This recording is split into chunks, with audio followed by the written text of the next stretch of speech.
কি হয়েছে? আর বাবা মারা গেছে কিছু সাথে। শুনতেছি না, কার বাবা মারা গেছে?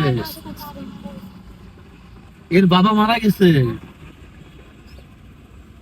সাহায্যের জন্য আসছে। কেন এখন আর কাজ নাই? এখন টাকা পয়সা নাই? না টাকা নাই জন্য তো সাহায্যটা বাচ্চাকে কিলেন লাগে এই করে নানা করে নাই। ও, আপনি হিন্দু মনে হয় না? আপনার দেশের বাড়ি কোথায়? দেশে বা টাঙ্গাইল। টাঙ্গাইল তো অনেক দূর, তো এখানে কেন? এই চৌধুরী একটা দিবেন তো ঠিক আছে, তো এখন ওর বাবা কোথায় মারা গেছে? এই জায়গায় মারা গেছে। এই জায়গায় মারা গেছে। এখন তোর বাবা নাই, এখন ওকে আপনারা চট্টগ্রামে থাকবেন নাকি চলে যাবেন টাঙ্গাইলে? এখন কর্মটা হইলে দেই, আমি তো কর্ম ছাড়া তো ভাত নাই এই করি। কি কর্ম করবেন?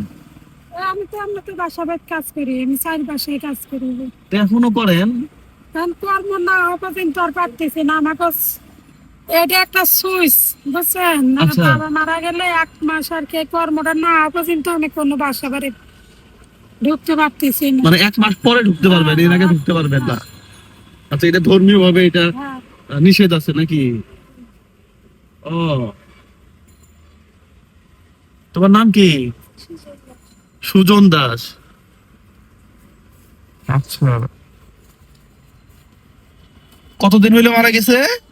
আগে 25 দিন। 25 দিন? আর 5 দিন? আর 5 দিন, 1 মাসে কর্ম। 1 মাস পরে কর্ম করবে?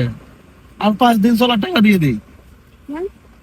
আর 5 দিন চলার জন্য টাকা দিয়ে দিই নাকি? কত, 200 টাকা করে বাজার হইলে তো হয় 5 দিনে নাকি? হ্যাঁ? 200 টাকা করে বাজার হইলেই তো হয়।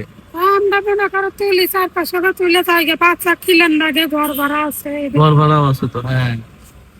1, 2, 400 টাকা নোট দিই, দাও নাও। নাও,